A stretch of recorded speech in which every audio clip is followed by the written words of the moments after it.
Tous les jours dès 16h, Historiquement Vôtre vous raconte l'histoire sans se la raconter. Elle nous raconte des histoires dont elle ne parle à personne. C'est Clémentine Portier-Kaltenbach. À nous quand même. Aujourd'hui, Clémentine, vous avez choisi de parler à tout le monde de ces enfants de personne. Des enfants abandonnés dans les grandes villes à une époque où trouver un nourrisson sur le seuil de sa porte ou sur les marches d'une église était chose courante. Oui, tout à fait. Vous savez que l'assistance publique n'a été créée qu'assez tardivement. C'est 1849, l'assistance publique. Et pendant des siècles auparavant, qu'est-ce qui récupérait les enfants abandonnés dans la rue ? Des fondations religieuses. Et ça a été une préoccupation très tôt, parce que le premier asile pour enfants aurait été créé en France dès le 7e siècle par l'évêque d'Angers.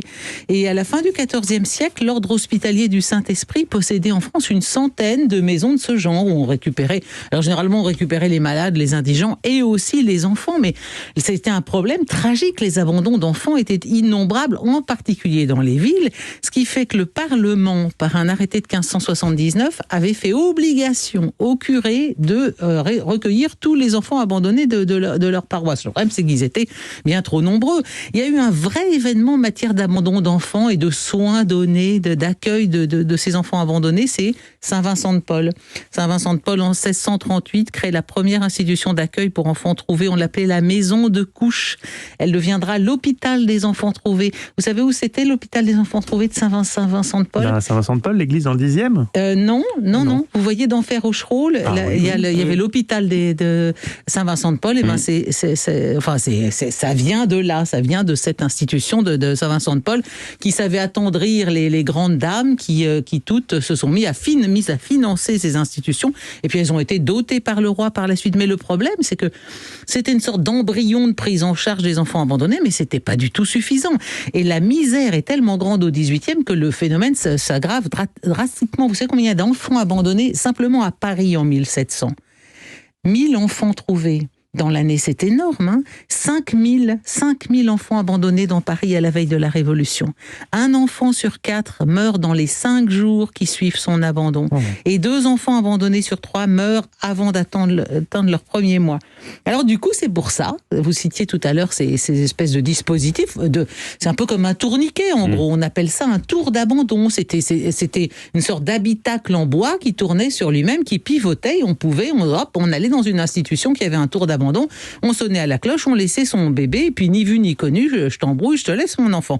Alors ça a pas mal marché dans un premier temps, les infanticides et la mortalité infantile ont diminué, et donc un décret impérial de Napoléon en 1811 a légalisé ces tours d'abandon, et vers 1820, la municipalité parisienne du coup récupère des quantités d'enfants, 28 000 enfants.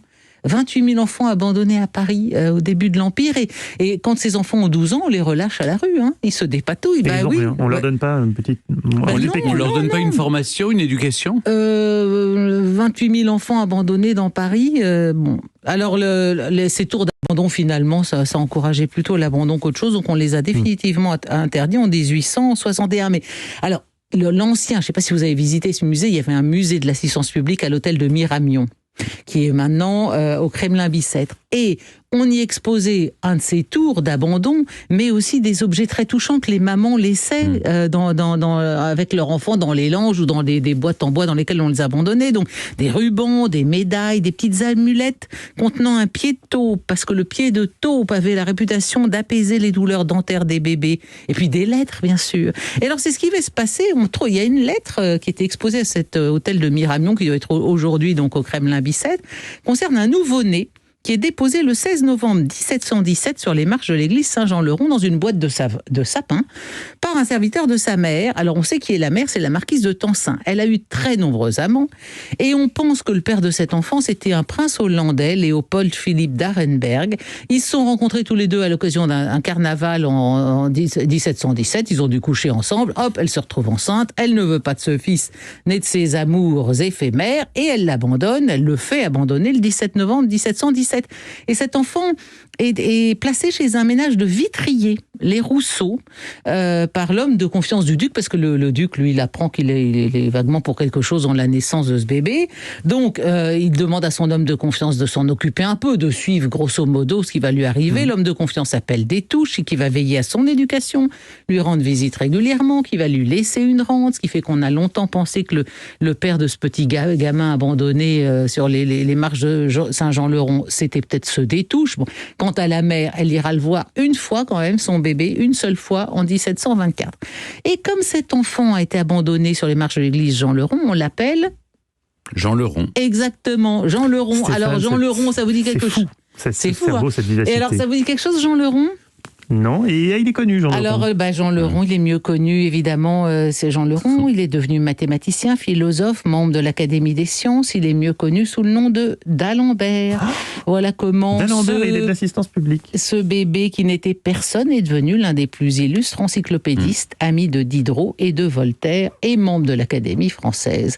Et oui, il avait été abandonné par sa maman. Comme quoi... Ce qui est intéressant dans ce que vous racontez, c'est qu'au fond, il y avait à la fois des enfants de peu, des filles mères, par exemple, qui n'avaient pas les moyens d'élever leurs enfants, et puis des femmes de la haute, comme on dit, qui se débarrassaient c'est ça, du fruit de leurs amours coupables. Vous avez tout à fait raison, ce sont exactement les deux raisons pour lesquelles on abandonne un enfant. Soit c'est le fruit du péché, soit on ne peut pas le nourrir. Mais souvenez-vous qu'on avait évoqué ici l'histoire de Rousseau, qui aurait laissé, si tant est que ses enfants existaient et bien étaient de lui, il a eu 5 enfants qu'il a abandonnés à l'assistance publique. Alors on n'est pas sûr de ça?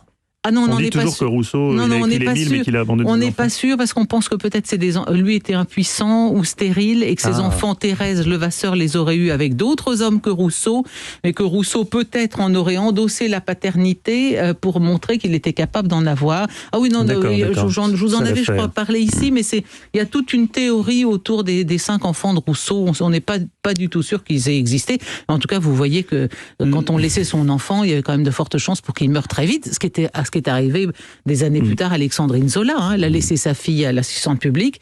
La fille est morte dans le mois qui a suivi et Alexandrine Zola n'a plus jamais eu d'enfant derrière ça.